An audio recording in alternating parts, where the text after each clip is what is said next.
सलाम अलैकुम हारिस, आपको आवाज आ रही है? पूछता हूँ, what do you mean by multi modal analgesia? Sir, multi modal analgesia sir, ये बेसिकली ये एनाल्जेसिया है जिसमें हम पेन पाथवे को डिफरेंट जगहों पे जो है वो इंटरसेप्ट करते हैं, ताकि जो है ना उसकी पेन को कंट्रोल कर सकें। सही। तो इसका एडवांटेज क्या होता है? तो इसका एडवांटेज ये होता है कि डिफरेंट जगहों पे ब्लॉक करने से ये है कि ज्यादा पेशेंट को सेटिस्फेक्शन होती है, पेन रिलीफ ज्यादा। ये एक फायदा है। दूसरा एक और फायदा भी होता है, वो क्या होता है? किस चीज का फायदा पूछ रहे हैं सर? सॉरी, अभी ज्वाइन किया, sorry for bothering. Multi multi modal analgesia.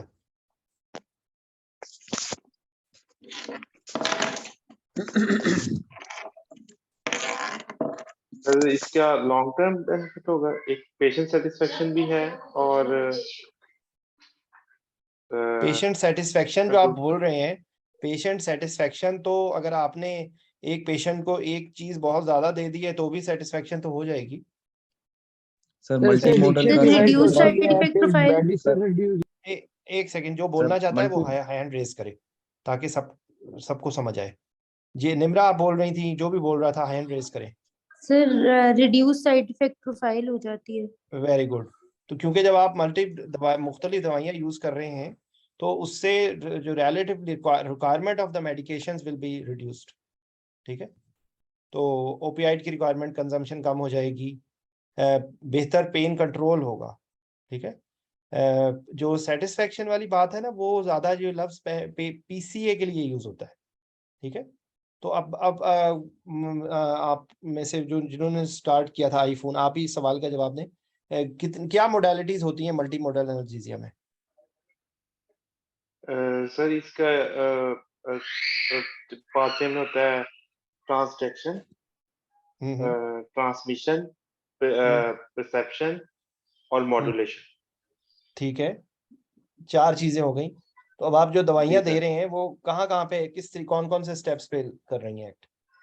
Sir, जो हम लोकल लगाते हैं वो ट्रांसडक्शन पे एक्ट करेगा, हम्म और ट्रांसमिशन पे सर जो नर्व की ट्रांसमिशन पे उस पे भी सर लोकल एक्ट कर सकता है।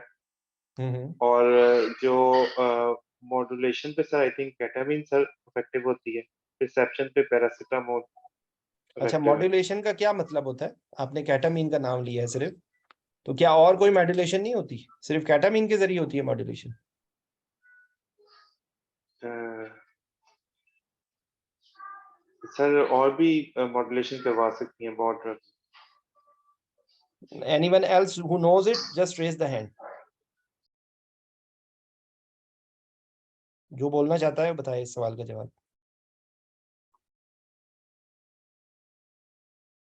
निम्रा, आपने वो बताना है। सर मॉड्यूलेशन आपने पूछा ना, मॉड्यूलेशन तो वही है ना, एक रिले सेंटर है जहां पर उसको चेंज कर दिया है, जो मेरी समझ के अकॉर्डिंग जो मुझे नहीं, आइडिया है। मुझे एक बात बताएं कि आप को पेन होती है, हाँ हमें चोट लगे, हम फौरन जो रब करते हैं, क्या ये मॉड्यूलेशन, सॉर्ट ऑफ मॉड्यूलेशन है? सर वो तो उसमें आता है ना, गेटवे थ्योरी में, वो जो रब करने वाली बात है एग्जैक्टली exactly. आप कि मुझे आप। बताएं कि एनसेड्स जो हैं, एनसेड्स का क्या मॉड्यूलेशन में कोई रोल है? जी वासिब, आप बता दो, आपने हैंड रेस किया, आप बता दो। सर मैं मॉड्यूलेशन के कॉन्टेक्स्ट में कह रहा था कि modulation it is not necessary कि सिर्फ अल्टर हो। जैसे ओपियोइड इंड्यूस हाइपरएल्जीजिया में हम जी जी। केटामीन देके मॉड्यूलेशन कर सकते हैं, पर जब अगर रेजिस्टेंस या टॉलरेंस हो जाए फिर उसमें भी मॉड्यूलेशन होती है। उसमें अगर हम दोबारा ओपियोइड देंगे तो फर्दर पेन पेशेंट को होगा। ओपियोइड इंड्यूस हाइपरएल्जीजिया में होगा फर्दर पेन सर, उसको मॉड्यूलेट करने के लिए हम केटामीन देते हैं। और दूसरा एक मैं ओपिया टर्म भूल देखें, रहा हूँ सर, ये आप एक मिक्सअप कर रहे हैं, ये मिक्सअप आप कर रहे हैं। Opioid induced sir hyperalgesia is something else. ठीक है। ये मैकेनिज्म वही है, लेकिन ये कॉन्सेप्ट डिफरेंट है कि आपने पेन को, अगर आपने लोकल एनेस्थेटिक दिया है या आपने जो एनसेड है, एनसेड जो मतलब लाइक है कि basically modulation not only occurs in brain, modulation occur in spinal cord, आपका जो थैलेमस है वहां पर भी मॉड्यूलेशन होती है, आपके जो डिसेंडिंग मॉड्यूलेटर क्या होता है, ये बेसिकली जो रेडियो होता है ना वो मॉड्यूलेट करता है, चीज को कम कर सकता है, ज्यादा कर सकता है, ठीक है। तो बेसिकली ये मॉड्यूलेटर का मतलब ये होता है कि जो चीज को या बढ़ा देगा या कम कर देगा। जो प्राइमरी और सेकेंडरी हाइपरएल्जीसिया होता है, जो इन्फ्लेमेटरी रिस्पॉन्स होता है, वो बेसिकली मॉड्यूलेट कर रहा होता है, वो उसको बढ़ा देता है। तो basically NSAID is being used for modulation as well, क्योंकि आपने प्रीएम्प्टिव एनाल्जेसिया का कॉन्सेप्ट यही है कि जब आपने NSAID दिया, तो आपने NSAID जब दिया तो आपने पेन अभी इंसियन नहीं लगी, अभी इंसियन से पहले ही आपने वो चीज दे दी है जिससे इन्फ्लेमेटरी रिस्पॉन्स को आपने ड्राइव कर दिया है कि भाई वहां पर इन्फ्लेमेशन हो तो ज्यादा इन्फ्लेमेटरी मीडिएटर्स रिलीज ना हो, वहां पे स्वेलिंग ना हो, वहां पे जब जितनी स्वेलिंग होगी, जितने वहां पर इन्फ्लेमेटरी मीडिएटर्स रिलीज होंगे, उतना ज्यादा जो है वो पेन का रिस्पॉन्स बढ़ेगा, ठीक है। तो NSAID is also being used for modulation, ठीक है। तो बेसिकली ये आपको ये कॉन्सेप्ट में आपको तरतीब से पता, पैरासिटामोल का कहाँ पे एक्शन होता है? रिसेप्शन पे सर। परसेप्शन पे। एग्जैक्टली कहाँ पे एक्ट करता है पैरासिटामोल? सर COX-3 होते हैं ना इसके रिसेप्टर्स ब्रेन में। हाँ जी, तो ये ब्रेन के कौन से हिस्से में एक्ट करता है? ये नहीं पता। हाइपोथैलेमस, हाइपोथैलेमस, ठीक है। जो हमारा जो एनाल्जेसिक, ये एनाल्जेसिक तो है ही है, लेकिन एक्चुअली तो ये ज्यादा इसका जो रोल है वो एंटीपैरेटिक है ना, तो एंटीपैरेटिक रोल जो है इसका वो हाइपोथैलेमस में है, ठीक है। अच्छा, ओपियाइड्स का कहाँ पे एक्ट होता है? Spinal cord. Sir opiate dorsal root ganglia of the spinal cord sir. और Substantia gelatinosa sir.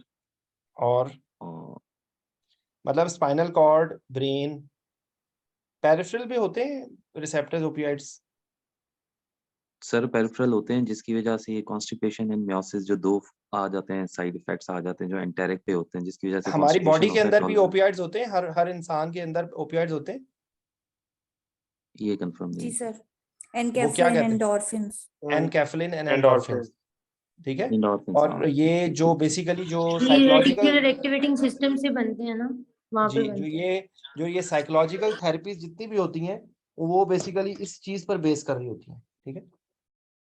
तो ये बेसिकली है। तो आपको ये अच्छा, ये जो टॉपिक मैंने ऐसे ही आप लोगों से जैसे स्टार्टर पूछा है ना, ये इसको आप अपने अल्फाज में तरतीब से याद कर लें, क्योंकि ये हर तकरीबन जितना भी कोई भी केस है उसके अंदर जब आप मल्टी मोडल एनाल्जेसिया का जिक्र करेंगे तो आप उसके अंदर अगर हो सकता है कि वो आपसे उसकी पूछ लें कि कौन सी दवाई किस जगह पे एक्ट कर रही है। कैटामीन का जो एनाल्जेसिक इफेक्ट है वो NMDA रिसेप्टर एंटागोनिस्ट के थ्रू है और वो थैलेमस है और वो मॉड्यूलेशन में है, ठीक है। और वो पाथवे भी पूछ सकते हैं, पेन पाथवे कोई सबको ही आता होगा। पेन पाथवे में फाइबर्स कौन कौन से होते हैं? सर A डेल्टा फाइबर्स और C फाइबर। सी फाइबर्स। वो फर्स्ट ऑर्डर न्यूरॉन जाके कहाँ पे रिले करते हैं? सर ये डॉर्सल हॉर्न। ठीक है, वहां से फिर सेकंड ऑर्डर न्यूरॉन जो है क्रॉस करके दूसरी साइड पे जाता है, कौन से ट्रैक में जाता है? Sir spinothalamic track. स्पाइनोथैलेमिक। उसके बाद वो थैलेमस में वो न्यूक्लियाई के नाम मुझे तो याद नहीं रहते, आप लोग याद कर लें, आप लोगों ने इम्तिहान देने हैं। थैलेमस के न्यूक्लियाई के नाम पता कर लें वो कहाँ पे जाते हैं। फिर वहां से थर्ड ऑर्डर न्यूरॉन जो है सोमैटोसेंसरी एरिया में। जेनिकुलेट, क्यूनिएट और इस तरह का है कुछ। नहीं, वेंसेल वो थैलेमस के न्यूक्लियाई है, अच्छा, वो आप कंफर्म कर लें, ठीक है। और उसके अलावा बेसिकली अच्छा, जो लोकल एनेस्थेटिक की बात हो गई, जो और इसके अलावा कौन से तरीके होते हैं लोकल एनेस्थेटिक? एक तो इन्फिल्ट्रेशन करके दे सकते हैं, वूंड कैथेटर्स होते हैं, ठीक है। और उसके बाद जो है आपका जो एपिड्यूरल है, स्पाइनल है, जो पेरिफेरल नर्व ब्लॉक्स हैं, पेरिफेरल नर्व ब्लॉक्स में या तो आप नर्व ब्लॉक करते हैं या फिर आप कंपार्टमेंट ब्लॉक करते हैं, और आपका ये होता है कि जो उसके अंदर जो भी नर्व्स होंगी वो ब्लॉक हो जाएंगी। तो कंपार्टमेंट ब्लॉक्स की एग्जांपल कौन सी होगी? Sir Tab tab block. Block tab block और QL बायर्स quadratus ब्लॉक होगी temporum. बायर्स ब्लॉक तो भूल जाए बायर्स ब्लॉक को। बायर्स ब्लॉक तो इंट्रावीनस रीजनल एनेस्थीसिया है ना, ये 3-in-1 ब्लॉक जो सर वो भी होगी ना, हम थाई में लगाते हैं 3-in-1 ब्लॉक, फेशिया इलाका ब्लॉक, जो 3-in-1 फेशियल नर्व ब्लॉक। होती है इसमें। तो आप नर्व बेसिकली इसमें कॉन्सेप्ट ये है कि आपने एक कंपार्टमेंट में दे रहे हैं, ठीक है, आपको डायरेक्ट नर्व ब्लॉक नहीं कर रहे, तो 3-in-1 नर्व ब्लॉक को आप कंपार्टमेंट ब्लॉक नहीं कहेंगे, वो फेशिया इलाका के तौर पे जो ज्यादा है, क्योंकि फेशिया इलाका जो है वो सुप्रा इनग्वाइनल भी दिया जाता है, सुप्रा इनग्वाइनल भी दिया जाता है, इंफ्रा इनग्वाइनल भी दिया जाता है, ठीक है। तो कंपार्टमेंट ब्लॉक में टैब ब्लॉक है, ये अभी की QL ब्लॉक की आवाज आई थी, इरेक्टर स्पाइनी ब्लॉक है, पैक्स ब्लॉक है, सेरेटस इंटीरियर ब्लॉक है, ये सारे कंपार्टमेंट ब्लॉक है। कंपार्टमेंट ब्लॉक में थ्योरी ये है कि you are putting high volume with a view के वो नर्व्स जो वहां पर गुजर रही हैं उनको ब्लॉक कर देगा, ठीक है। तो आपको मतलब लाइक ये कि इसका थोड़ा सा आइडिया होना चाहिए, आपसे पूछ सकते हैं। अच्छा, अब मैं सवाल जिससे FCPS के वाइवे वाले और कौन कौन है? ये तैयबा डॉक्टर सारा आपका FCPS का वाइवा है?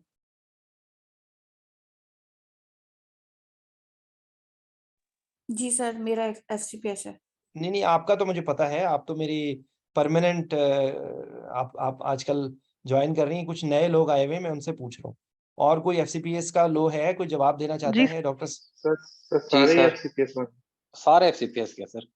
अच्छा, लोहानी साहब आप सवाल का जवाब दें। What is PCA? PCA क्या होता है? Sir patient control analgesia.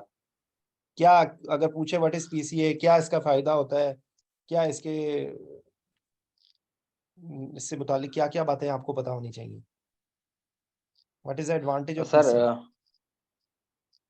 Advantages अगर PCA के पूछें तो उसमें ये है कि एक तो पेशेंट सेटिस्फेक्शन है, पेशेंट खुद मेंटल सेटिस्फाई होता है। दूसरा है पेशेंट अपने मुताबिक उस चीज को कंट्रोल कर रहा होता है। और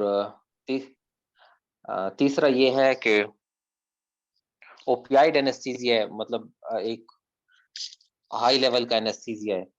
नहीं, ये कहाँ से ये कैसे बात हुई? Post op. अच्छा, क्या इसमें सिर्फ ओपियाइड होता है? क्या पेशेंट नहीं कंट्रोल एनाल्जेसिया के अंदर क्या epidural patient control epidural analgesia नहीं आता? अच्छा हाँ, और फौरन इफेक्ट फौरन कर देता है। एक तो फौरन इफेक्ट करता है, पेशेंट सेटिस्फेक्शन है, और ठीक है, इजी ये है, पेशेंट काफी के लिए इजी है, यूज करना भी इजी है। आपकी ओवरडोज होने का कॉन्सेप्ट इसका ये है कि पेशेंट अगर ओवरडोज होगा तो वो सो जाएगा, तो वो प्रेस नहीं करेगा बटन, ठीक है। सही ये है, बेसिकली ठीक इसका है। कॉन्सेप्ट है, और आप एक सेफ डोज कैलकुलेट करते हैं तो इससे एट टाइम्स इसमें रिक्वायरमेंट कम हो जाती है, पेशेंट सेटिस्फेक्शन बढ़ जाती है। अच्छा, इसमें कौन सर कौन से ये कॉस्ट पैरामीटर? इफेक्टिव भी है, कॉस्ट कॉस्ट इफेक्टिव भी इफेक्टिव, होता है ये? देखो इतनी बात कॉस्ट इफेक्टिव तो ना हुआ ना, PCA मशीन सस्ती होती हैं। पाकिस्तान में है कहीं PCA मशीन? चंद हॉस्पिटल्स के अलावा है कहीं PCA? तो कॉस्ट ठीक है सर इफेक्टिव तो वो नहीं। क्या नहीं है। क्या जी वर्ड सर, है, मैं वर्ड नहीं आ रहा कि स्टाफ इफेक्टिव, मतलब उसके लिए स्टाफ रिक्वायर्ड नहीं होता, क्या होता है सर ये पर्टिकुलर, इसके लिए क्या वर्ड यूज नहीं किया जाए? नहीं, इसके लिए बिल्कुल भी ये नहीं है। स्टाफ अगर नहीं है तो वो तो फिर उसको रिफिल कौन करेगा? ये थोड़ी है कि वो उसको मरीज को पकड़ा के उसको असावे कहफ बना दिया कि वो खुद ही दवाई लेता रहे। उसके अंदर एक स्पेसिफिक वॉल्यूम होता है, और उसके बाद उसको रिव्यू। अब यही मैं सवाल पूछना चाहता हूँ कि कौन कौन से पैरामीटर सेट किए जाते हैं पेशेंट कंट्रोल एनाल्जेसिया में? Sir demand and goods and lockout times. Demands and goods, ये डिमांड नहीं, ये कोई इस तरह का कोई लफ्ज नहीं है। एक बोलस होता है या फिर बेसलाइन सर इन्फ्यूजन होता है। बैकग्राउंड डोज बोलस होती है, बेसलाइन एक होता है लॉकआउट। लॉकआउट। इंटरवल टाइम और मैक्सिमम डोजेज, 4 चीजें। एक मिनट, एक lockout time, bolus, background infusion, ठीक है। ड्यूरेशन। और ड्यूरेशन। ड्यूरेशन वो लॉकआउट टाइम में आ जाएगा ना। और सर मैक्सिमम डोजेज कि इससे ज्यादा ना मैक्सिमम दे। Dose, maximum hourly dose. अच्छा, अब उसको जब नेक्स्ट डे जब इवेलुएट करते हैं तो उसके अंदर कैसे पता लगेगा कि मरीज की मतलब यानी कि ये एडिक्वेट था या नहीं? सर आपने जो लॉकआउट टाइम रखा है उसके दरमियान अगर उसने प्रेस किया हुआ है, we will come to know कि इट इज अंडर और ओवर या हाँ, यानी कि सेटिस्फाइंग वो और अंडर। बेसिकली अगर उसकी बहुत ज्यादा प्रेस उसने किए हैं बटन्स, तो इसका मतलब एक ये चीज होगी। दूसरी बात ये कि जब भी पीसीए ऑर्डर किया जाता है तो पीसीए के साथ पीआरएन या एसओएस, पाकिस्तान में एसओएस लफ्ज यूज होता है, पीआरएन या एसओएस मेडिकेशन लिखी जाती हैं। वो कितनी ले रहा है पेशेंट, वो कितनी डिमांड कर रहा है, उससे आपको आइडिया होगा कि उसके साथ आपने ट्रेमाडोल लिखा हुआ है, पैरास्टामोल लिखा हुआ है, या एनसेड लिखा हुआ है, या व्हाटएवर, तो उससे एवेल्युएशन होगी। ठीक है। और ऑफ कोर्स उसके कोई अगर साइड इफेक्ट्स हो रहे हैं या कोई कोई उसकी वजह से अनवांटेड इफेक्ट हो रहा है। ठीक है। आमतौर पे फेंटेनिल दी जाती है 10 माइक्स पर पर बोलस, जो उसका बोलस 10 माइक्स का होता है, टोटल 100 तक दिया जाता है। 6 मिनट्स का लॉकआउट टाइम होता है। ठीक है। और मॉर्फिन जो है वो 1 मिलीग्राम का बोलस होता है, और यूजुअली एडल्ट में 10 मिलीग्राम पर आवर तक होता है। ठीक है। तो ये पीसीए के बारे में चंद बातें हैं। और बाय द वे, ये पेशेंट कंट्रोल एपिड्यूरल एनाल्जेसिया भी होता है। और दूसरे छोटे बच्चों के अंदर जो है वो नर्स कंट्रोल एनाल्जेसिया भी होता है। तो ये थोड़ी सी 2-4 उसकी बातें ये आपसे टेबल वाइवे में पूछ सकते हैं। ठीक है। पेन के बारे में ही 1-2 बातें मुझे बताएं कि व्हाट इज सीपीएसपी। वैसे तो सीपीएसपी के लिए बहुत मुझे दिली सुकून मिलता है, क्योंकि सीपीएसपी के लिए इससे बेहतर नाम नहीं हो सकता, क्योंकि ऐसे ही है sir. Sir sir it is chronic post surgical pain. It is a ठीक है, pain which persist for at least 2 months after the surgery. ये मेरे जहन में डेफिनेशन आ रही है शायद या यही। उसके यूजुअल जो ड्यूरेशन है, जो यूजुअल उसके हीलिंग का ड्यूरेशन है, उससे बाद भी रहे वो। ठीक है। ठीक है। तो उसके अंदर क्या क्या फैक्टर्स होते हैं,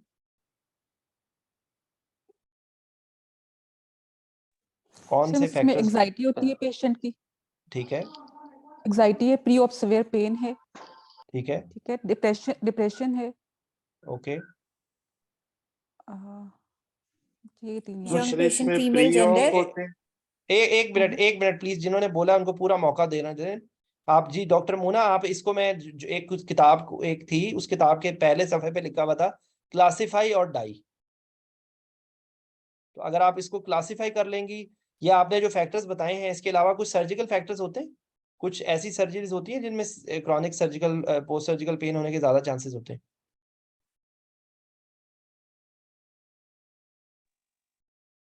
जी।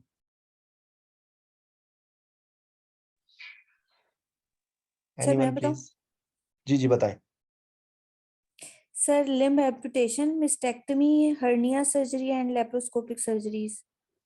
Caesarean section. जी सर। सिजेरियन सेक्शन, ठीक है। तो कुछ सर्जिकल फैक्टर्स हो गए। आपने पेशेंट की कुछ अपने अपनी उसकी होगी, एंजाइटी है या डिप्रेशन है या बहुत ज्यादा एप्रीहेंसिव है, तो उसमें ज्यादा चांसेस होंगे। आपने एनेस्थेटिक फैक्टर ये है कि आपने एक्यूट पेन को आपने सही तरह कंट्रोल नहीं किया। ठीक है। अगर आप एक्यूट पेन को सही तरह कंट्रोल नहीं करेंगे तो उसके अंदर क्रॉनिक पोस्ट सर्जिकल पेन होने के ज्यादा चांसेस होंगे। ठीक है।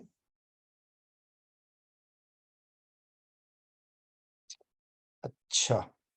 अच्छा, देखें आप लोग मेरे से ना, अब मैसेज में मुझसे कोई पूछता है कि टॉपिक कल का क्या है।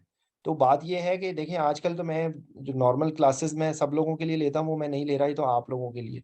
इस वक्त अगर कोई वाइवा का कैंडिडेट ये पूछेगा ना कि कौन सा टॉपिक है, तो मसला ये है कि देखें वाइवे में तो आपको इसी तरीके से अनकंट्रोल्ड बम्बार्डमेंट होगी। तो वहाँ इस टाइम पे तो आप लोगों को, जो छोटे बच्चों का जिस तरह सरप्राइज टेस्ट होता है, तो आप लोगों की भी इस वक्त सरप्राइज टेस्ट की ही जरूरत है। क्योंकि ये अदर वे अराउंड ये होगा कि आपसे कोई अगर टॉपिक पूछा है कोई, वो आपको अगर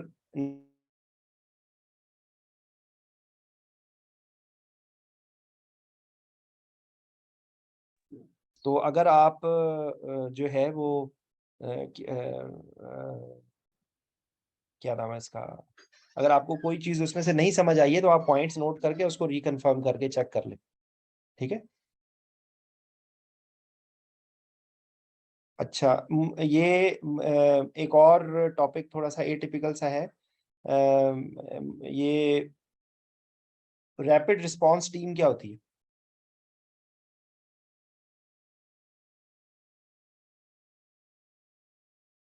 जी।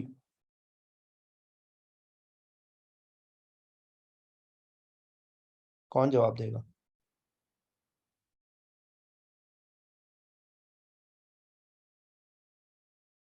खामोशी हो गई है। Team designed to provide the ICU facilities outside the ICU in case of patient status deteriorate on the basis of early warning scores. इसमें आईसीयू का जिक्र कहीं नहीं है तैयबा। सर मैंने कहीं पढ़ा कि बेसिकली देखें ICU ये इंटेंसिव केयर फैसिलिटी प्रोवाइड करती है। बेसिकली देखें ये एक नर्स लेड टीम है, नर्स एक्टिवेट करती है इसको, ठीक है, नर्स एक्टिवेट करती है ऑन द ठीक बेसिस है। Of early warning scores. तो आपको अर्ली वार्निंग ठीक स्कोर्स है। पता होने चाहिए कि ब्लड प्रेशर बढ़ गया, कम हो गया, हार्ट रेट कम हो गया, बढ़ गया, ज्यादा हो गया, और जो है कॉन्शियस लेवल डिटेक्ट हो गया। इसमें 2-3 चीजें ही हैं, उनकी बेस पे वो जी एक्टिवेट सर। करते हैं। और इसके अंदर एक फार्मासिस्ट होती है, एक चार्ज नर्स होती है, एक डॉक्टर होता है, और उनका काम होता है आइडेंटिफाई करके उसको, अर्ली आइडेंटिफाई करके उसको जो रिलेटिव टीम है उस पे रेफर करें, ठीक है। और ठीक है sir. Basically it is to avoid cardiac arrest, कि जल्दी अगर पेशेंट एक डिटेरियोरेट हो रहा है तो उसको जल्दी आइडेंटिफाई करें और उसको कार्डियक अरेस्ट तक ना जाने दें, ठीक है। तो बेसिकली ये जी। इसमें क्रिटिकल जो आप बता रही है ना, वो एक उसका, उसके अंदर एक चीज होती है क्रिटिकल केयर आउटरीच टीम, ठीक है। एक क्रिटिकल केयर आउटरीच ठीक टीम है। होती है, ये वो होती है जो आईसीयू की फैसिलिटी प्रोवाइड कर रही होती है। जरूरी नहीं है कि उसको आईसीयू की जरूरत हो सकता है कि उसको पेशेंट को मिसाल के तौर पे स्ट्रोक डेवलप हो रहा है, तो उसके अंदर वो अनकॉन्शियस हो गया, तो उसके अंदर तो बेसिकली जो है वो उसकी कॉन्शियस लेवल डिटेरियोरेट हो रहा है, उसका रैपिड रिस्पांस टीम ने फौरन एक्टिवेट किया, और बाय द टाइम वो कर रहे हैं, उनको उसके अंदर साइंस मिले उसके अंदर, तो उन्होंने स्ट्रोक टीम को इन्वॉल्व कर लिया बीच में, ठीक है। उसके अंदर न्यूरोलॉजिस्ट को इन्वॉल्व कर लिया, जी पेशेंट सर। को रेफर कर दिया गया न्यूरो सूट में, ठीक है। तो बेसिकली ये इसका कॉन्सेप्ट है। इसी तरीके से 3-4 टीमें और हैं, मोर और लेस उनका मोर और लेस रोल इसी तरह का है, लेकिन आप लोगों को आनी चाहिए। मेरे से एकदम से पूछा गया था पेलिएटिव केयर, तो मेरे फरिश्तों को भी नहीं पता था पेलिएटिव केयर क्या होती है। तो एक एक्यूट पेन सर्विस है। एक्यूट पेन सर्विस का भी यही है कि जो पेशेंट पोस्ट सर्जिकल पेशेंट्स होते हैं या इमरजेंसी में एक्यूटली आते हैं, उनको एक टीम डेडिकेटेड होती है, जिसमें एक पेन स्पेशलिस्ट होता है या एनेस्थीसिया का डॉक्टर होता है, उसमें भी फार्मासिस्ट नर्स होती है, और उनका काम ये होता है कि एवेल्युएट करते हैं पेशेंट की कंडीशन के हिसाब से, जो उसके अंदर क्या है, वो ब्लॉक भी लगा सकते हैं, वो एक्यूटली ओपियाइड भी दे सकते हैं, पैरास्टामोल भी दे सकते हैं, जो भी इंटरवेंशन करने की जरूरत होती है वो करते हैं, ठीक है। और और अगर वो ये समझते हैं कि ये पेन जो है वो आउट ऑफ कॉन्टेक्स्ट है, तो वो सर्जिकल टीम को भी इन्वॉल्व कर सकते हैं, या दूसरी कभी सब स्पेशलिटी को इन्वॉल्व कर सकते हैं कि अगर इसके अंदर डिसप्रोपोर्शनेट पेन है, यानी कि सब कुछ दे रहे हैं फिर भी पेन हो रही है, तो इसका मतलब है देयर में भी समथिंग रॉन्ग, ठीक है। इसी तरीके की एक क्रॉनिक पेन सर्विस की टीम है। उसके अलावा जो है आपकी ये क्रिटिकल केयर आउटरीच टीम का मैंने बताया कि जो बाहर जाके फैसिलिटी देती है, ये इसके अंदर इवन रिहेबिलिटेशन की टीम्स होती हैं जो लॉन्ग टर्म, उसमें 2 तरह के होते हैं। रिहेबिलिटेशन सर्विसेज जो है वो ऐसे पेशेंट को भी दे दी जाती है जिनको भी कोई डिसेबिलिटी हुई है, स्ट्रोक हुआ है, ऑर्थोपेडिक का कोई ऐसा प्रोसीजर हुआ है, एम्पुटेशन हुई है, जो उनको फैसिलिटीज देते हैं, उनके लिए भी होती है। उसके अलावा जो है वो जो पेशेंट अभी आपके आईसीयू से जो डाउन जाते हैं, तो वो उसके लिए outreach critical care outreach team होती है। तो इस तरह का क्वेश्चन अगर वो एकदम से पूछ लें तो घबराना नहीं है, उसके आंसर में 3-4 बातों के अलावा कोई बातें हैं ही नहीं, ठीक है ना। एक्यूट पेन सर्विस हो, चाहे क्रॉनिक पेन सर्विस हो, चाहे पेलिएटिव केयर हो, चाहे रिहेबिलिटेशन की हो, चाहे आउटरीच टीम हो। एक और भी होती है कुछ हॉस्पिटल्स में, डिफिकल्ट आईवी टीम। वो डिफिकल्ट आईवी एक्सेस के उनके पास गैजेट्स होते हैं, डिफरेंट साइज के कैनुलास होते हैं, गैजेट्स होते हैं, वेन विजुलाइजर होता है, मतलब वो मुख्तलिफ तरीके से करते हैं। एक ये डिफिकल्ट आईवी टीम है, डिफिकल्ट एयरवे की टीम है, ठीक है। ये क्योंकि इत्तेफाक से मैंने ऐसे हॉस्पिटल्स में काम किया है जहाँ पे इस तरह की चीज़ें देखने का मौका मिला है, नहीं तो हमें पता भी नहीं होता। एक कोएगुलेशन टीम होती है। कोएगुलेशन टीम का काम ये होता है, बेसिकली वो कार्डियोलॉजिस्ट होते हैं, और उनका काम ये होता है कि तमाम thrombosis risk versus bleeding risk, thrombosis risk versus bleeding risk, और उसके हिसाब से वो मैनिपुलेट करते हैं। कंटिन्यू रखना है मेडिकेशंस को, बंद करना है, लॉन्ग एक्टिंग को बंद करके शॉर्ट एक्टिंग में कन्वर्ट करना है। ये कोएगुलेशन टीम का काम होता है, ठीक है। तो बेसिकली ये एकदम से सवाल पूछ लें तो घबराने की जरूरत नहीं है, ठीक है। ये छोटे छोटे टॉपिक्स हैं। अच्छा, टीवा क्या होता है? What is total intravenous anaesthesia?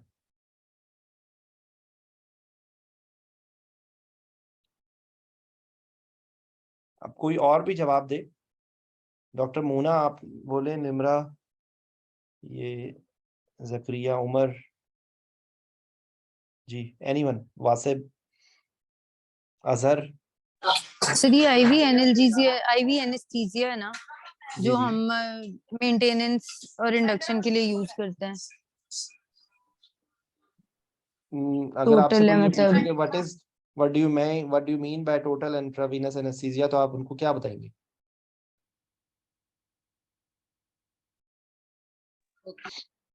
Mode of general anesthesia in which total intravenous medications are used for induction and maintenance of anesthesia instead क्या of inhalational. क्या इंडिकेशन होती है? जिसमें आपको मॉनिटरिंग, एक second sir, anyone else please? Sir it is a sir type of इसमें anaesthesia. चले उनको मौका दे चलो रहे थे। चलो बोले नहीं नहीं निम्रा कंटिन्यू बोले। डॉक्टर वासिफ। ओके जी, सर, वासिफ आप इंडिकेशंस इसमें, एक मिनट सॉरी, निम्रा आप कंटिन्यू करें, शाबाश। ओके इंडिकेशंस में सर जिसमें हमने इवोक पोटेंशियल्स चेक करने हो, क्योंकि हमारे जो वोलेटाइल एजेंट्स हैं वो डिप्रेस करते हैं आपके सोमेटोसेंसरी एक इवोक हो गया, पोटेंशियल्स को। और फिर उसके बाद जिसमें हीमोडायनामिक्स आपके जो हैं वो अनस्टेबल हो, आप टाइट्रेट करके यूज करना चाह रहे हैं नहीं विद नहीं मिनिमल नहीं साइड नहीं इफेक्ट। नहीं नहीं नहीं नहीं, अच्छा ये नहीं। एक ओके इससे इम्पोर्टेंट, सबसे इम्पोर्टेंट आप कौन सी चीज होती है इसमें? वेपर फ्री आपने रखना होता है। Sir malignant malignant hypothermia hypothermia में जो पेशेंट जो रिस्क पे है मैलिग्नेंट हाँ हाइपोथर्मिया, ठीक है ठीक है ठीक है ये ठीक दो है बता के आप जो मर्जी ओके बता दें, ये दो एटलीस्ट ओके इम्पोर्टेंट है। बाकी कोई ऐसी न्यूरो मॉनिटरिंग करनी है फॉर एनी ब्रेन सर्जरी या स्पाइन सर्जरी या कहीं भी कोई ऐसी सर्जरी जिसमें न्यूरो मॉनिटरिंग कर रहे हैं, उसके अंदर आप टीवा यूज कर सकते हैं। और जो है वो बस मॉनिटरिंग के लिए भी आप कर सकते हैं। हाँ जी, हाँ जी, ठीक है ना। ठीक है उस दिन तो हमने इसमें पढ़ा था, कैसे इसमें भी लिखा हुआ था सर ये टीवा सर ब्रोंकियोप्लूरल फिस्टुला में भी सर, कि आप टीवा ब्रोंकोप्लूरल यूज फिस्टुला करें। में, वेरी गुड। ब्रोंकोप्लूरल फिस्टुला में बाय द वे क्यों टीवा देना पड़ेगा? सर सर वो कह क्योंकि रहे थे वो जब लीक हो जब रहा आप होता है ना, टाइडल लीक वॉल्यूम। हो रहा होता है, लीक हो रहा होता है, ठीक है।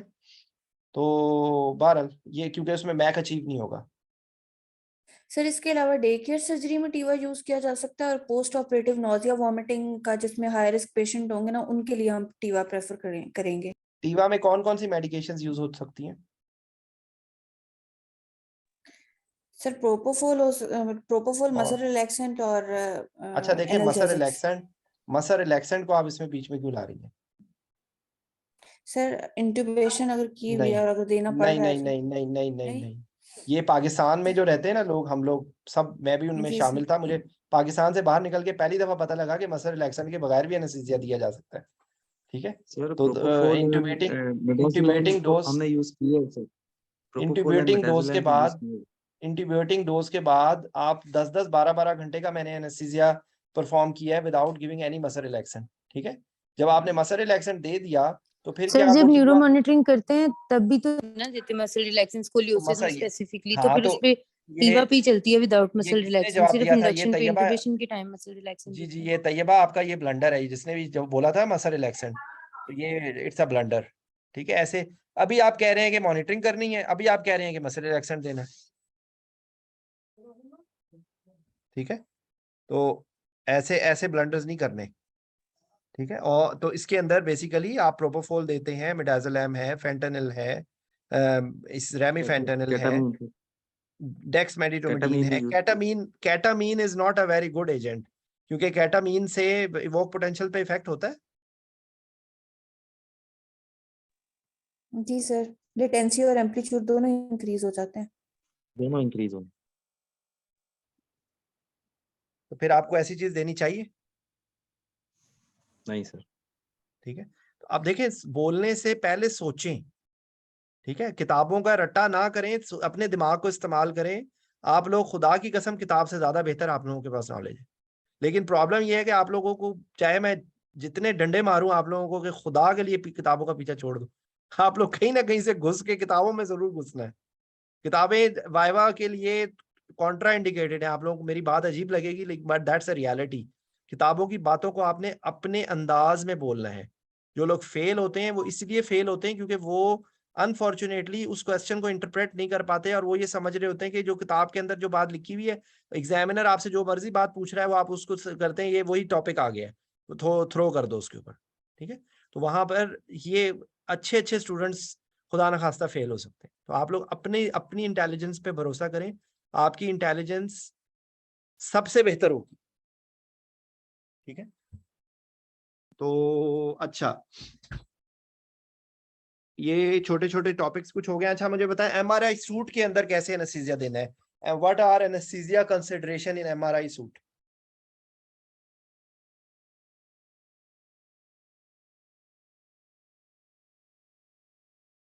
जी भाई, बाकी यहाँ के लोग भी कुछ बोल रहे हैं। ये राज साहब जो हैं, राज साहब आप कहीं सिमरन के पास तो नहीं है, बोले कुछ भाई, आपका भी वाइवा है ना? जी जी सर, मेरा भी वाइवा है। अरे भाई सिमरन का पीछा छोड़ दो, वाइवा की प्रैक्टिस कर लो। जी जी। एमआरआई के अंदर क्या कंसिडरेशंस होंगी?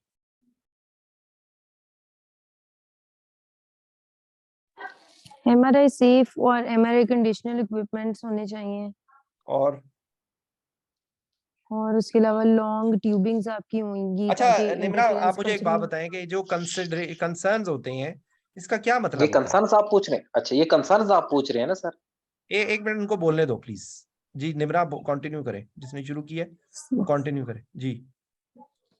सर एमआरआई से कंसर्न आपने अगर पूछा तो इसका ये मेरे नजदीक मतलब है कि बिल्कुल, एमआरआई के आपने पहला जुमला सही एनवायरनमेंट बोला है, में कंपैटिबिलिटी का जी इशू है ना, उस इक्विपमेंट की हाँ कंपैटिबिलिटी होगी, एक बात हो उससे गई। और रिलेटेड जो इफेक्ट्स होंगे पेशेंट पे, पेशेंट की कोमॉर्ब्स को लेकर उस पे क्या इफेक्ट आएंगे, उन सब चीजों को जो है ना वो नहीं कंसर्न्स कहते हैं नहीं, एक सेकंड हमारे। जी सर। एक सेकंड, देखो एमआरआई के अंदर मरीज को लेके जाना है, तो पहला तो कंसर्न ये होगा कि कौन से टाइप के मरीज आमतौर पे रिमोट एमआरआई जाते हैं। पोजीशन है। एक मिनट प्लीज, एक मिनट प्लीज, इनको बोलने दो। ठीक है, ठीक है। आप सब लोगों को मैं कह रहा हूँ, बारी बारी सबको मैं मौका देना चाहता हूँ, लेकिन बीच में इंटरप्ट ना करें। ठीक है, वो फिर सही फायदा नहीं होगा उस तरह, जिस तरह मैं चाह रहा हूँ उस तरह नहीं फायदा होगा आप लोगों को। जी निम्रा प्लीज कंटिन्यू करें। पहला, सबसे पहला तो सोचे ना कि कौन से टाइप के पेशेंट एमआरआई में जाते हैं। नॉर्मल पेशेंट का तो एमआरआई नहीं होता ना आमतौर पे। जी सर। तो उसमें या तो कोई छोटे बच्चे होते हैं जो एमआरआई के लिए आमतौर पे जो सिनेरियो में भी आपसे पूछेंगे ना, तो वो हो सकता है छोटा ही बच्चा हो, तो उनको कोई डेवलपमेंटल डिले होती है, उनके अंदर कोई न्यूरोलॉजिकल प्रॉब्लम हो सकती है, उनके अंदर कोई न्यूरोमस्कुलर प्रॉब्लम हो सकती है। तो क्या ये ठीक है। पेशेंट एट रिस्क नहीं होंगे? ऐसे पेशेंट नॉर्मल, देखो कोई नॉर्मल बच्चे का या नॉर्मल बंदे का तो नहीं होगा ना एमआरआई, समझ आई? आमतौर पे वो कैटेगरी बहुत कम होगी कि जिनका कोई ट्रॉमा हो गया है या किसी को, अदरवाइज आमतौर पे एमआरआई में वो सूट में वो पेशेंट जाएंगे कि जिनके अंदर एक्सट्रीम्स एज के होंगे, किसी को न्यूरोलॉजिकल प्रॉब्लम हो गई है, या वो लोग होंगे, या बच्चे होंगे जिनकी डायग्नोसिस या कोऑपरेटिव नहीं होंगे जो इतने लंबे कोऑपरेटिव नहीं होंगे, प्रोसीजर के लिए। क्लॉस्ट्रोफोबिक पेश। जो ठीक है। कंसर्न जब आपने बताना है तो सबसे पहले देखो, अब आप अगर आप ठंडे दिमाग से बैठ के सोचो, ये मैं कोई किताब से पढ़ा जी। हुआ नहीं बता रहा, ये मैं सिर्फ आपको सोच के बता रहा हूँ। ठीक है, कि भाई जिस मरीज को लेके जाना है, पहले उस एज ग्रुप का या उस पेशेंट ग्रुप के अंदर प्रॉब्लम जिनके हो सकती है वो एमआरआई की प्रॉब्लम है। ठीक है, कि हो सकता है भाई आपने उसको दवाई ऐसी नहीं देनी कि जिसकी वजह से उसको आप सस्पेक्ट कर रहे हैं, हो सकता है कि उसका डायग्नोसिस हो रहा है किसी न्यूरोमस्कुलर डिजीज के रेफरेंस से, तो उसके अंदर भी एमआरआई किया जाता है। कोई न्यूरोलॉजिकल प्रॉब्लम्स है उसके अंदर भी एमआरआई किया जाता है। ठीक है, तो बेसिकली आपने ये बताना है कि पेशेंट एज ग्रुप जो है उससे रिलेटेड चीज, उसके बाद आप आ जाए बाकी चीजों पे। तो आपने एमआरआई के एनवायरनमेंट के बारे में 2-3 बातें हैं। एक आपने बताई है एमआरआई कंपैटिबल एनवायरनमेंट, एमआरआई के एनवायरनमेंट के हिसाब से 2-3 बातें और हैं। सेफ और वो तो हो गई ना सर एक इक्विपमेंट बात की। तो ये है कि लॉन्ग लॉन्ग ट्यूबिंग्स आपने यूज करनी होती है, इंटरफेरेंस कम से कम हो, और उसके वो होती है एंटाइडल वगैरह, उसकी भी ट्यूबिंग लंबी होती है। नहीं वो तो देखो उसके अलावा जो इक्विपमेंट की उसका हो गई ना, वो सेंटर। तो एमआरआई सेफ की बात एक दफा भी हम आगे बाद में करेंगे। पहले आप सोचें उस ठीक है। एनवायरनमेंट में और कोई चीज होती है प्रॉब्लम? वहां पे नॉइज उसमें होता है। मैग्नेटिक फील्ड होती है ना, हाँ नहीं नहीं, स्ट्रॉन्ग वो। वहां पे जी जी, बहुत ज्यादा नॉइज के लिए नॉइज आपने। होती है। वो ठीक हो नॉइज गया, होती ठीक हो है, गया sir. Noise is a problem. वो बहुत ही शदीद ठीक है। ठंडा एनवायरनमेंट होता है, ठंडा हाइपोथर्मिया इज अ प्रॉब्लम। ठीक है, फिर वहां क्वेंचिंग, पर हाँ जी। जो मशीन होती है, उस मशीन के अंदर अगर मेल फंक्शन हो तो उसके अंदर हेलियम लीक कर सकती है। वहां पे सीवियर पेशेंट, सारे मरीज भी मर जाएगा, सारे लोग भी मर जाएंगे, क्योंकि वहां पे हाइपोक्सिया हो सकता है। तो वहां पर एमआरआई के ठीक। अंदर हाइपोक्सिया अलार्म होता है कि जैसे ही ऑक्सीजन की अगर कॉन्सेंट्रेशन कम होने लगती है तो वो फौरन अलार्म बजना शुरू हो जाता है। ठीक है, तो नॉइज, हाइपोथर्मिया, जो एमआरआई से इक्विपमेंट से रिलेटेड बात है वो एक ही हेडिंग में आ जाएगी। उसके लिए आपको, आपसे एग्जामिनर अगर पूछना चाहेगा तो आप उसको बता देंगे कि एमआरआई कंपैटिबल चीजें होनी चाहिए, सारा एनेस्थीसिया का equipment, tubing etcetera etcetera etcetera. ठीक है, वो जो अगर जो देखो 3-4 मिनट में उन्होंने आपसे ठीक हो गया। एक्सट्रैक्ट करना है। तो अगर आप ये अब आपके दिमाग में ये नहीं आ रहा था कि ठंडा हाइपोथर्मिया इज अ प्रॉब्लम, वहां पे कोई आप इवन जो जो वहां पर जो स्टाफ है उसके पास भी कोई मेटालिक इक्विपमेंट नहीं होना चाहिए, उससे डैमेज हो सकता है। जो एमआरआई कंपैटिबल जो आप बात बता रही हैं, वो उसके अंदर 3-4 बातें जो नहीं मिस करने वाली हैं। वो एक पल्स ऑक्सीमीटर है, पल्स ऑक्सीमीटर आपने लगाया हुआ है, वो एमआरआई कंपैटिबल नहीं है, वो आप निकालना भूल गए, उसको बर्न हो सकता है। ईसीजी इलेक्ट्रोड जो है वो एमआरआई कंपैटिबल होने चाहिए। एंडोट्रेकियल ट्यूब के अंदर जो कफ होता है उसके अंदर भी मेटल होता है, उसकी वजह से भी प्रॉब्लम हो सकती है। ठीक है, तो ये सारी बातें हैं। उसके बाद आप जो मर्जी बोल दें, क्लॉस्ट्रोफोबिक है जी सर, दूर से है, आपकी लिमिटेड एक्सेस है, अनफेमिलियर एनवायरनमेंट है। ठीक सर है, और भी है, पेशेंट के अंदर कोई मेटल है वो भी मसला है ना sir, exactly foreign body patient है। रिलेटेड जो चीजें, यस यस यस, ये मैं मिस कर गया हूँ। जो पेशेंट रिलेटेड चीज है उसके अंदर कोई मेटल का कोई अगर कोई क्या उसको कहते हैं, फॉरेन बॉडी कोई भी किसी भी किस्म की हो, फॉरेन बॉडी आपकी मेटालिक, कोई रॉड हो सकता है, कोई ऐसी इम्प्लांट्स, चीज हो सकती है, इवन इम्प्लांट्स। इम्प्लांट्स हो सकते हैं, पेस मेकर है, इवन आई के अंदर इम्प्लांट्स होते हैं। ठीक है, डेंटल इम्प्लांट्स होते हैं। तो वो सारी सारी चीजें वो आपके कंसर्न्स में आ जाएंगे। ठीक है, तो ये जो बातें आपने बताई हैं ना, ये वो पॉइंट्स है जिनके ऊपर किसी ने आपको फेल करना है या पास करना है। तो बजाय इसके ये कि एक, फिर मैं वही रिपीट कर रहा हूँ, एमआरआई कंपैटिबल, एमआरआई सेफ, आपको कॉन्सेप्ट पता होना चाहिए। लेकिन आप खाली इसी चीज पे स्टिक रह जाएंगे ना तो बाकी चीजें भूल जाएंगे। बाकी चीजें जो भूल जाएंगे तो उनके पास तो की में पॉइंट्स लिखे हुए, तो उन्होंने टिक करना है। ठीक है, समझ गए? अच्छा, इसी तरीके से सर फिर इसको सर जो रिप्लाई दें, सॉरी फॉर बॉदरिंग सर, इसको जो रिप्लाई दे बंदा, patient factor and MRI related factor, फिर पेशेंट फैक्टर में एज आ गया, या पेशेंट में कोई इम्प्लांट है, या पेशेंट क्लॉस्ट्रोफोबिक है, पेशेंट की एज या पेशेंट की कोमॉर्बिड्स हो गई, फिर हम एमआरआई शूटिंग पे चले जाएं सर। उसका एनवायरनमेंट, उसके उसके अंदर आप हिसाब से। एनेस्थीसिया का बता दें, आप एनेस्थीसिया का बता दें। उसके अंदर आप मतलब बेसिकली देखो, आगे अगर आप पटरी पर चढ़ गए ना तो काम आपको, हाँ आपका क्या ख्याल है कि आप लोग डफर हैं? आप लोगों को सब आता है, लेकिन प्रॉब्लम क्या है, बोलने में क्या प्रॉब्लम हो रही है? प्रॉब्लम ये हो रही है कि आप एक सीक्वेंस में नहीं चल रहे। ठीक ये है, सीक्वेंस तो का ही इस मसला है सर। अभी जैसे आपने बताया उसके बाद मेरे माइंड में अचानक 2 सीक्वेंस बन गए, एक पेशेंट रिलेटेड आपके फैक्टर आ माइंड गया में जो आपने कहा। आपके माइंड में अचानक इसलिए आया है, आपको आपके माइंड में अचानक किया है कि आप तो बहुत इंटेलिजेंट है, तो क्यों नहीं आप अपनी अकल इस्तेमाल कर रहे? ठीक है, मैं तो सबको ये कहता हूँ भाई, ये वाइवा जो है ना, ये इट्स ओनली एग्जाम ऑफ आपकी ओवरऑल पर्सनालिटी का एग्जाम।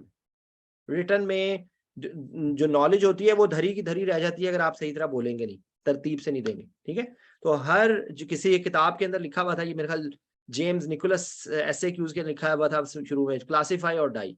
हर क्वेश्चन के अंदर सर्जन के साथ डिस्कशन का कहीं ना कहीं जिक्र आ जाएगा। हर पेशेंट, हर केस के अंदर जो भी बात हो रही है वो कहीं से आप सर्जिकल फैक्टर्स पूछें, जैसे अभी आप बता रहे थे, patient related factor, MRI related factor. ठीक है, तो ये एक ना थोड़े से एटिपिकल टॉपिक्स की एक लिस्ट है, उनके अंदर ये 5-6 टॉपिक्स आते हैं। एक टीवा के साथ ही ना, वो एक क्वेश्चन में टीवा के साथ में मिस कर गया, मैं आगे चला गया। टीसीआई, टीसीआई क्या होता है?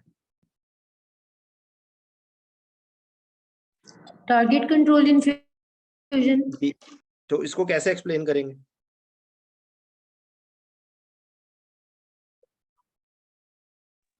नॉट आइडिया, कोई एग्जैक्ट आइडिया नहीं है सर। ये पढ़ लें, ये टॉपिक्स जो है ना, देखें जो ये जो मैंने आपको सारे बताए ना, इनमें से कोई एक आता है, इसी में ही आपकी अप्लाइड बेसिक साइंसेज आ जाती है, इससे ऑक्सीजन सेफ्टी आ जाएगी, मॉनिटरिंग आ जाएगी, कोई इसमें से एक आपसे जरूर पूछा जाएगा।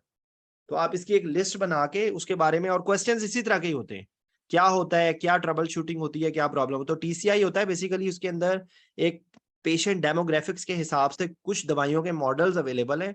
एक शिनेडर मॉडल है और एक पता नहीं एक और 2-3 मॉडल्स के नाम है। उसमें एक बेसिकली फेंटेनिल का है, रेमीफेंटेनिल का, मार्श और प्रोपोफोल का, मॉडल। ठीक है। वो उसके अंदर उन्होंने डाटा डाला हुआ है, उसकी कई लिमिटेशंस हैं, कुछ एज की लिमिटेशंस हैं, कुछ स्पेशल सर्कमस्टांसेस की लिमिटेशन है। तो वो उसका बेसिकली कॉन्सेप्ट ये है कि आपने एक ब्लड का लेवल वहां पे आप लिख देंगे और वो ब्लड के लेवल को मेंटेन करने के लिए वो ऑटोमेटिकली एक बोलस डोज देगा और फिर उसकी एक्सक्रीशन और उसके कंपार्टमेंट के हिसाब से वो उसका एक मेंटेनेंस बोलस रखे, वो इन्फ्यूजन रखेगा। अगर आप उसका लेवल चेंज करेंगे, आप उसका ड्रग लेवल बढ़ाएंगे, तो क्या होगा कि एक दफा दोबारा से एक बोलस देगा और फिर उसके बाद वो मेंटेनेंस को भी उसी हिसाब से बढ़ाएगा कि उसकी स्टेडी स्टेट जो है ना मेंटेन रहे। एक्चुअली ये अगर मेरे से पूछें, ये सब ड्रामा है।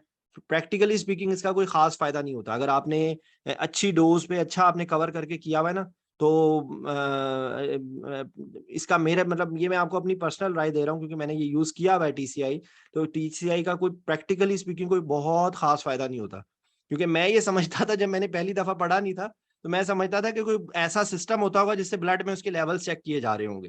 तो नाम तो उसका ये बताता है ना, टारगेट कंट्रोल इन्फ्यूजन। तो actually it's not like that. वो एक लिमिटेड सी चीज के बारे में होता है कि वो इसका कॉन्सेप्ट ये आपने कहा कि स्टेडी स्टेट लेवल को मेंटेन रखता है। TCI का ये एडवांटेज है कि वो उसके अंदर मॉडल्स होते हैं जो एक उसके अंदर पेशेंट का डेमोग्राफिक डाटा होता है, एज, सेक्स, हाइट, वेट, और उसके हिसाब से वो उन्होंने एक डाटा उसमें डाला हुआ है। तो वो जो दवाई पे आप करेंगे तो आप इन्हें जो टारगेट लेवल आप सेट करेंगे उसी हिसाब से ऑटोमेटिकली जो पंप है वो उसके रेट को कैलकुलेट करेगा। ठीक है, ये इसका इतना भी आप बता देंगे ना, कोई आप फेल नहीं करेगा आपको। तो वहां पे टॉप करने की कोशिश ना करें, सिर्फ पास होने की कोशिश करें। ठीक है सर इसमें ये भी लिखा हुआ था ना कि EEG मॉनिटरिंग और बेस साथ साथ मॉनिटर करना होता है कि उसमें अचीव हुआ है वो वाला लेवल कि नहीं देखने लेवल के अचीव। लिए। अच्छा, क्योंकि देखिए ये अब आपने बात की है ना, तो मुझे एक और बात याद आ गई है कि जब भी न्यूरो मॉनिटरिंग हो रही होती है ना, तो bolus is never ever acceptable. ठीक है, क्योंकि जब आप बोलस देते हैं ना, तो उस टाइम पे अगर मिसाल के तौर पे आपने बोलस दे दिया, अब उसका लेवल ऊपर नीचे हो गया, अब उसी टाइम पे वो सर्जन जो है छेड़छाड़ कर रहा है अगर किसी चीज पे, तो न्यूरोफिजियोलॉजी कैसे पिक करेगा कि ये किस वजह से हो रहा है, आपकी दवाई से हो रहा है या सर्जिकल स्टिमुलेशन की वजह से हो रहा है। ठीक है, तो बेसिकली ये इसका एक कॉन्सेप्ट होता है। और इसी से रिलेटेड मुझे एक ट्रबल शूटिंग याद आ गई कि जब भी आपने टीवा देना है या TCI देना है या कोई ऐसी चीज देनी है, तो आपने मेक श्योर करना है कि वो लाइन अच्छी रनिंग लाइन हो। और उसके साथ एक ये प्रैक्टिकल टिप भी है, और उसके साथ आप एक फ्लूइड अलग से चलाते हैं जिसको ड्राइवर फ्लूइड कहते हैं। ठीक है, यानी कि अगर मिसाल के तौर पे एक चीज 5 ml पर आवर जा रही है या 10 ml पर आवर जा रही है तो बहुत स्लो है ना, तो आप उसके साथ एक स्टेडी रेट पे उसके साथ एक ड्रिप अटैच कर दें कि जो कॉन्स्टेंटली ड्रिबल करती रहे, ताकि उसको वो ड्राइव करती रहे, उसको धक्का मार के उसको देती रहे, ताकि वो कहीं एक्स्ट्रा विजिट मतलब लाइक कि वो एकदम से किसी ने उस लाइन को फ्लश किया तो पता लगा डोज एकदम से बहुत सारी चली गई। तो ये सारी चीजों को अवॉइड करने के लिए एक कांस्टेंट स्टेडी रेट पे आप उसमें एक फ्लूइड अटैच कर देते हैं ताकि वो कॉन्स्टेंटली चलता रहे। वो इन्फ्यूजन पंप के फॉर्म में भी हो सकता है, वो डायरेक्ट ड्रिप के फॉर्म में भी हो सकता है। ठीक है, तो ये एक टॉपिक हो गया। अच्छा, एक पेशेंट को कार्डियोवर्जन करना है। ठीक है, तो पहली तो बात ये कि what do you mean by cardioversion? What do you mean by cardioversion? Sir cardioversion उस प्रोसेस को कहते हैं जिसमें ना आपके रिदम, आपका जो हार्ट का रिदम है वो नॉर्मल हो जाए। तो कैसे किया जाता है कार्डियोवर्जन? ये केमिकल कार्डियोवर्जन भी होता है और इलेक्ट्रिकल कार्डियोवर्जन भी होता है, दो किस्म का वेरी है। Good, very good. Chemical cardioversion के लिए आमतौर पे एंटी रिदमिक्स होती हैं, मायोटेरोन है, या आपका जो भी दवाई दे रहे हैं, तो एक्चुअली वो आप कार्डियोवर्ट ही कर रहे हैं उसको ना, चाहे वो एडिनोसिन की फॉर्म में दे रहे हैं, चाहे वो मायोटेरोन की फॉर्म में दे रहे हैं, actually that is a cardioversion आप उसका। और दूसरा जो इलेक्ट्रिकल होता है वो अनस्टेबल कोई भी एरिथमियाज हो, अनस्टेबल एसवीटी, अनस्टेबल वीटी, ठीक है, तो उसके अंदर unstable atrial fibrillation, atrial Flutter, उन सब के अंदर अनस्टेबल के अंदर आपने कार्डियोवर्ट करना होता है। ठीक है, और इलेक्टिव कार्डियोवर्जन भी होती है, उसके अंदर पेशेंट को सिडेट करने की भी जरूरत होती है। आप उसको माइल्ड से सिडेशन देते हैं, एनाल्जेसिक देते हैं, क्योंकि उसमें करंट पेन होती है। तो अब एक पेशेंट में it is always recommended to have some sort of sedation. ठीक है, लेकिन जो इवन इवन जो आपका अनस्टेबल पेशेंट के लिए भी होती है, तो उसमें भी आइडियली कहा जाता है कि उसमें भी आप दे सकते हैं सिडेशन, लेकिन आपने उसके लिए डिले नहीं करना कि आप पेशेंट को अनस्टेबल एरिथमिया चल रहा है और आप कहें कि जी पहले उसको सिडेशन लेके आए, हो सकता है उसकी सिडेशन देने से उसकी हीमोडायनामिक्स और कोलैप्स हो सके, तो उसमें आप कॉशियसली देंगे अगर आप सिडेशन देंगे तो, ठीक है। अच्छा, तो इस तरह के 5-6 टॉपिक्स और भी हैं। आप अपनी सारे जितनी मॉनिटरिंग के इक्विपमेंट हैं उनका आपको मैकेनिज्म ऑफ एक्शन कि उसका वर्किंग प्रिंसिपल क्या है, उसका वर्किंग प्रिंसिपल क्या है, वो कैसे वर्क करता है, ठीक है। पल्स ऑक्सीमीटर है, जो है आपका ये एन टाइडल CO2 है, ब्लड प्रेशर की मॉनिटरिंग है, इन्वेसिव है। तो आपको इसका क्वेश्चंस पहले से ही आपके प्रिपेयर्ड हो। कल परसों मैंने हारिस से पूछा था, किससे पूछा था, पल्स ऑक्सीमीटर। तो मतलब लाइक है कि इसी तरीके से एन टाइडल CO2 का क्या वर्किंग प्रिंसिपल होता है।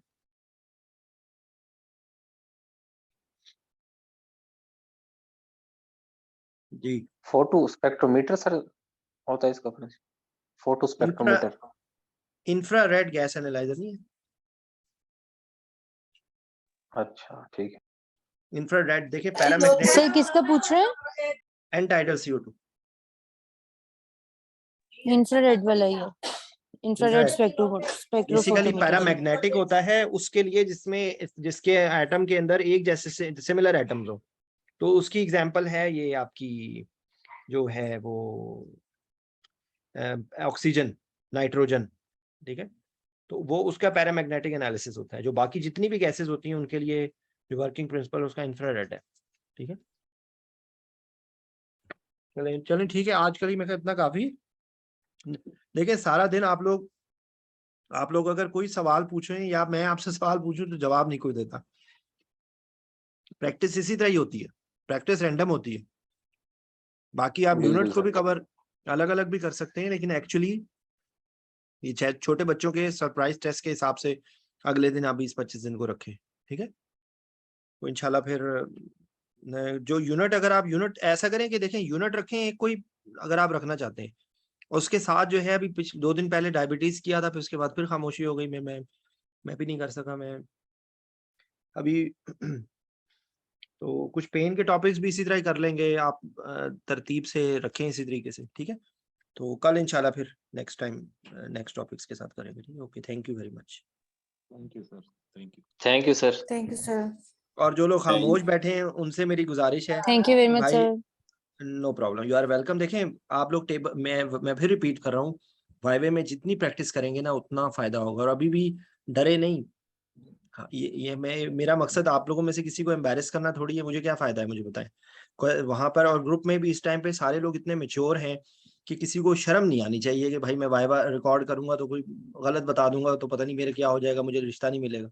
इस तरह की बातें अपने दिमाग से निकाल दें। वाइवे को जितना एक्सपोज होंगे वाइवे से पहले, उतना वाइवे में आप रिलैक्स होंगे, ठीक है। Thank you very much.